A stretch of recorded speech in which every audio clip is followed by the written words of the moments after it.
Hi friends, அஸ்ஸலாமு அலைக்கும். Welcome back to my channel Rose Kitchen. இன்றைக்கி நம்ம சேனலில் என்ன பார்க்க போகிறோம்னா, இன்றைக்கி வெள்ளிக்கிழமை ஸ்பெஷல். இன்றைக்கி எங்கள் வீட்டில் தேங்காய் சோறு, சிக்கன் குழம்பு. இது எப்படி செய்யலாம்னு பார்க்கலாமா? முன்னாடி என் சேனலை சப்ஸ்கிரைப் பண்ணலைன்னா சப்ஸ்கிரைப் பண்ணி வச்சுக்கோங்க. கூட பெல் பட்டனை அமைக்கிருங்க. உங்கள் ஃப்ரெண்ட்ஸ் அண்ட் ஃபேமிலிக்கும் ஷேர் பண்ணி விடுங்க. மறக்காமல் ஒரு லைக் போட்டுருங்க.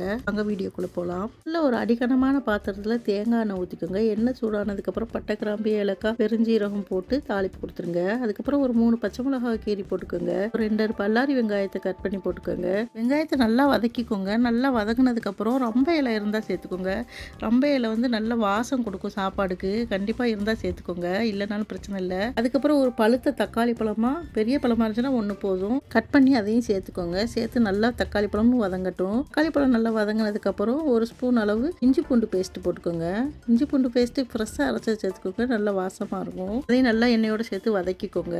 அதுக்கப்புறம் ஒரு தேங்காவை அரைச்சி அதோடைய பால் எடுத்து வச்சுருக்கேன். 1 பங்குக்கு 2 பங்கு அளவு தண்ணி எடுத்து பாலுக்கு எடுத்து வச்சுக்கோங்க. தேங்காய் பால் எடுத்து வச்சு, இன்னைக்கு புழுங்கல் அரிசி சாப்பாடாக்கவுமே வீட்டில் சாப்பாடாக்குற அரிசி, அந்த அரிசியில் தான் ஆக்க போகிறேன். அதில் ஆக்கினாலே நல்லா டேஸ்ட்டாக இருக்கும். 1க்கு 2 பங்கு அளவு எடுத்து அந்த தேங்காய் பாலை ஊற்றி சேர்த்துக்கோங்க. அதோட தேவையான அளவு உப்பு போட்டு கலக்கிக்கோங்க. அதுக்கப்புறம் ஒரு கைப்பிடி அளவு மல்லி புதினா கட் பண்ணி வச்சுருக்கது சேர்த்துக்கோங்க. சேர்த்துட்டு உப்பு போதுமானு செக் பண்ணிவிட்டு மூடி போட்டு மூடி வச்சுருங்க. கொதிக்கட்டும். இன்னொரு அடுப்பில் சிக்கன் குழம்பு எப்படி செய்யலாம்னு பார்க்கலாம். ஒரு பாத்திரத்தை சூடாக்கி அதில் தேவையான அளவு எண்ணெய் ஊற்றி பட்டை, கிராம்பு, ஏலக்காய், பெருஞ்சீரகம் எல்லாம் போட்டு தாளிப்பு கொடுத்து பல்லாரி வெங்காயம் ஒரு 2 பல்லாரி வெங்காயத்தை போட்டு நல்லா வதக்கிக்கோங்க.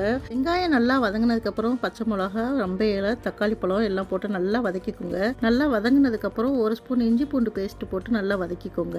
இஞ்சி பூண்டு பேஸ்ட்டு நல்லா பச்சை வாடை போகிற வரைக்கும் நல்லா வதக்கி விட்டுட்டு அதுக்கப்புறம் மல்லி இலை, புதினால கொஞ்சம் சேர்த்துக்கோங்க. அதையும் சேர்த்து நல்லா வதக்கிட்டு மசாலா தூள் சேர்த்துக்கோங்க. மஞ்சள் தூள், மிளகாய் தூள், சிக்கன் குழம்பு மசாலா தூள், அப்புறம் மல்லித்தூள் எல்லா மசாலாவையும் போட்டு நல்லா வதக்கிக்கோங்க. நல்லா வதங்கினதுக்கப்புறம் சுத்தம் செஞ்சு வச்சுருக்க சிக்கன் துண்டுகளை போட்டு நல்லா மசாலாவோட பிரட்டி விட்டுக்கோங்க. நல்லா மசாலாவோட சேர்ந்து வந்ததுக்கப்புறம் அதோட உருளைக்கிழங்கு நான் கட் பண்ணி போட்டுக்கிட்டேன். உங்களுக்கு வேணும்னா விருப்பப்பட்டால் போட்டுக்கோங்க, இல்லைனாலும் பிரச்சனை இல்லை. உருளைக்கிழங்கையும் போட்டு நல்லா மசாலாவோட பிரட்டி விட்டுட்டு கறி மூழ்கிற அளவு தண்ணி ஊற்றிக்கோங்க. தண்ணி ஊற்றி நல்லா கலந்து விட்டு தேவையான அளவு உப்பு போட்டு கலந்து விட்டு மூடி போட்டு வைங்க. கறி வேகட்டும். நம்ம தேங்காய் சாப்பாடுக்கான தண்ணி கொதிச்சிருச்சு. அதில் நம்ம எடுத்து வச்சுருக்க அரிசியை கழுவி சேர்த்துக்கோங்க.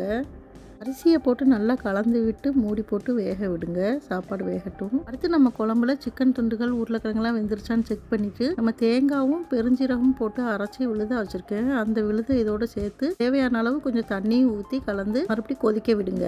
அடுத்து தேங்காய் சாப்பாடில் அரிசியும் தண்ணியும் இந்த அளவுக்கு சமமாகி வந்ததுக்கப்புறம் நல்லா கலந்து விட்டு ஒரு மூடி போட்டு சிம்மில் வச்சு மூடி வச்சுருங்க. 1/2 மணி நேரம் அப்படி இருக்கட்டும். நல்லா தம்மில் இருக்கட்டும். 1/2 மணி நேரம் கழித்து பார்க்கலாம். தேங்காய் சாப்பாடு தம்மானதுக்கப்புறம் திறந்து 1 ஸ்பூன் நெய் மேலே ஊற்றி நல்லா சாப்பாடை கிளறி விட்டுக்கோங்க. நல்லா உதிரி உதிரியான வாசமான தேங்காய் சாப்பாடு ரெடி ஆயிடுச்சு. இன்னொரு அடுப்பில் சிக்கன் குழம்பு நல்லா எண்ணெய் மிதக்க நல்லா ரெடி ஆயிடுச்சு. கடைசியாக கொஞ்சம் மல்லி இலை தூவி சூடாக பரிமாறுங்க. சுவையான தேங்காய் சோறு, சிக்கன் குழம்பு ரொம்ப அருமையாக இருக்கும். இது மாதிரி ஈஸியாக செஞ்சு பார்த்து எப்படி இருந்துச்சுன்னு எனக்கு கமெண்ட் பண்ணுங்கள். மறக்காமல் ஒரு லைக் போட்டுருங்க. அடுத்து ஒரு இன்ட்ரெஸ்டிங்கான வீடியோவில் பார்க்கலாம். அஸ்ஸலாமு அலைக்கும்.